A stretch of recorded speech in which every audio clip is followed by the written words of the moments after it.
Hey folks, this is Matt once again, and I wanted to talk about a film that doesn't get talked about a lot. It's a film that's kind of forgotten, and I don't really know why. It was a film that came out in 1987, which was actually a pretty big-sized hit. I mean, it was directed by John Badham. Of course, that is Stakeout. And this was a pretty sized hit in 1987. Like I said, it was directed by John Badham, who is one of a director I really enjoy. Yeah, I look at the films he's done, like Blue Thunder, of course, Saturday Night Fever, but I was more towards Blue Thunder, War Games, Short Circuit, The Hard Way, which I love. Um, but then after The Hard Way, which again I love, War Games, Blue Thunder, this film. Then he did like another Stakeout, which is pretty shitty in my opinion. Drop Zone, which is a pretty kind of a lame Wesley Snipes film in my opinion. Nick of Time, with Johnny Depp, which was okay, which is too bad. But it was weird because this film, if I look it up, it was a pretty big size hit. Made around 65 million bucks in 1987. I mean, it was again pretty big hit,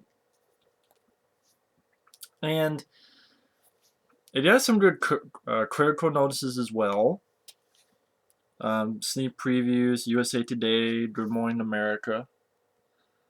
But Stakeout is Richard Dreyfuss and Emilio Estevez. I think Emilio Estevez, this is like right after he had directed and starred in that film Wisdom, which got him a lot of flack.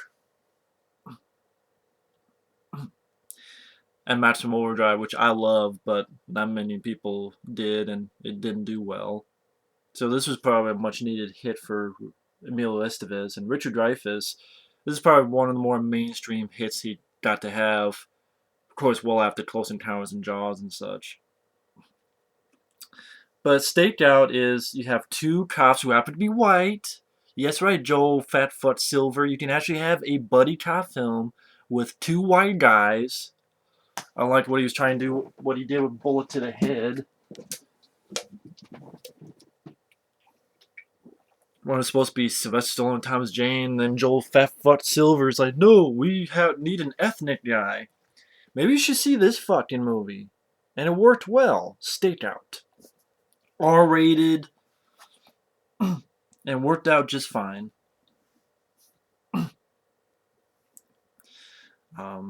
One aspect I really enjoy is the score by Arthur B. Rubinstein, which that name sounds familiar. Arthur B. Rubinstein, because it has kind of a creepy vibe in the beginning. Boom, boom, boom, boom, boom, dum, dum, dum.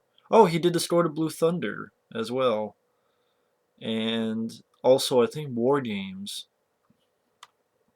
Oh, that's cool.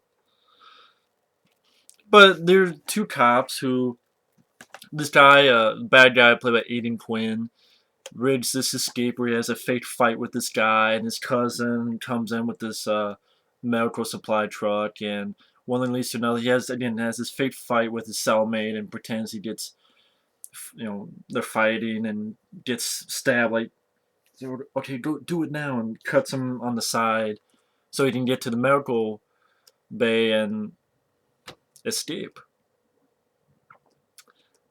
Basically, I'm looking at what else Arthur B. Rubinstein has scored. Worked a lot with John Badham. A lot of TV movies, stuff like that. Most of the movies have been with John Badham, at least the ones I recognize. Yeah, like Stakeout, Lost in America, War Games, Blue Thunder. Okay. But the film takes place in Seattle, Washington, although I think it was filmed in Canada. And long story short, like I said, Aidan Quinn escapes, and they realize that our old girlfriend used to have, played by Madeleine Stowe, lives in the Seattle, Washington area. And you meet these two guys, and it's a really fun scene where they're chasing this guy through a fish market. And Richard Dreyfuss is having a fight with the guy, but he gets his butt kicked, and he actually slides through the fish market into the little conveyor belt where all the women start throwing fish at him. And What's great about this film is these two guys, they have a great rapport between each other, and it is, in fact, an R-rated film. Um, they get assigned to this stakeout to watch the old girlfriend from across the way from another apartment. And, like, there's another team who does it during the day, and one of them is actually Forest Whitaker. And you have good rapport between each other. And, um, because like Richard Dreyfuss comes in, he's smelling like fish. He's like, "What's that stink?" And oh, we don't want to work with them. They're always slobs. Well, their daughter always piss. Oh, how about I piss on you? Oh, damn, I broke my zipper. They have a good rapport between each other. I like the captain says, "You fucked this up. I don't take your nuts. I don't tie them now and put them in my shredder." um, it's just a lot of fun. It's very funny dialogue. It's well written by Jim Kouf, Kouf. He did another film called Disorganized Crime, which I didn't mind that film. He actually went by another name called Bob Hunt.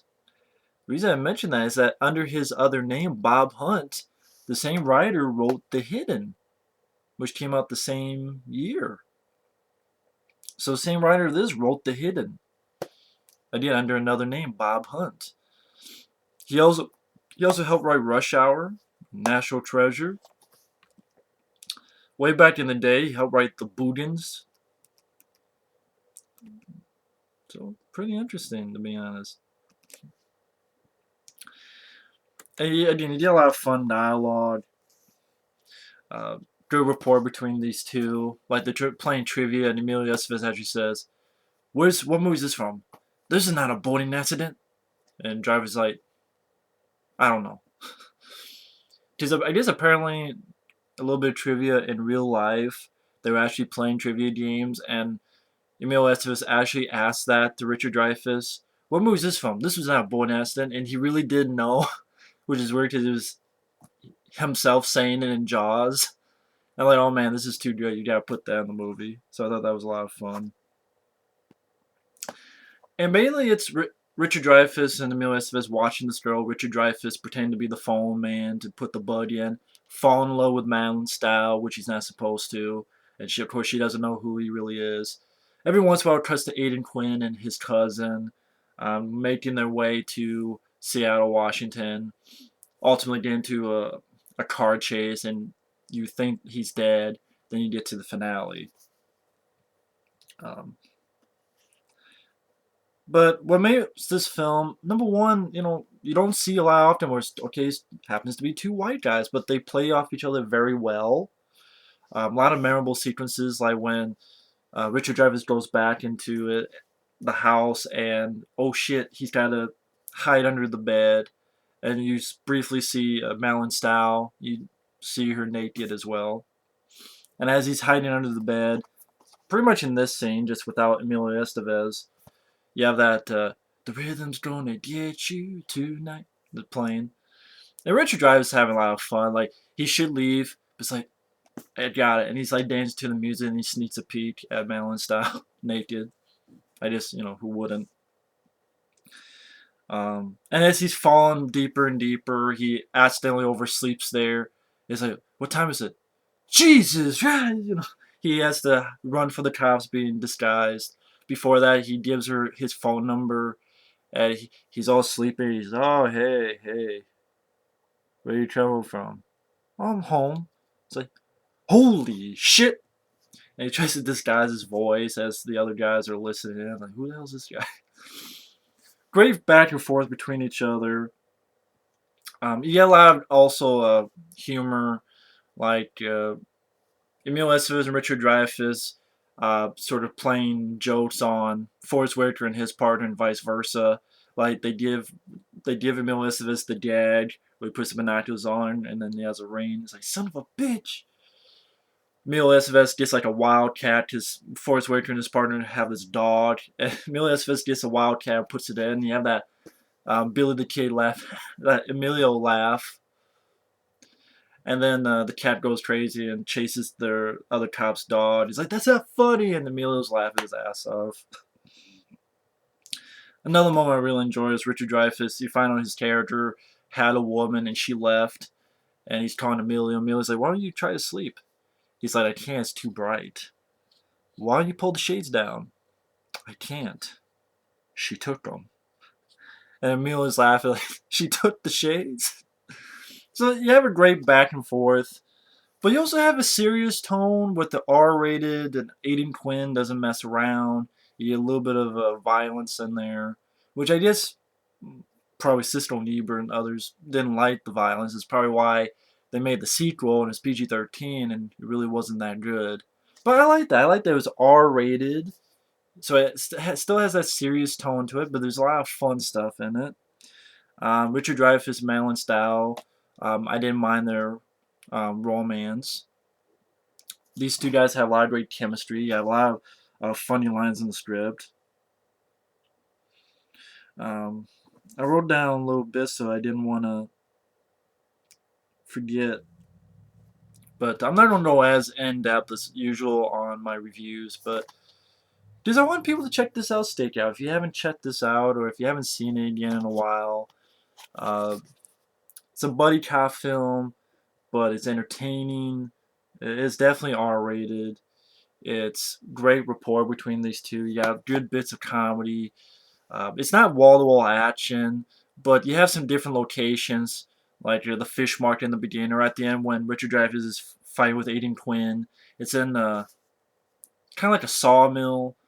You know, the big logs come down and they saw up the tree logs and fighting in between there. So you have like a different location for your ending. So that always helps a lot when you've seen these kind of films over and over again, these kind of scenes.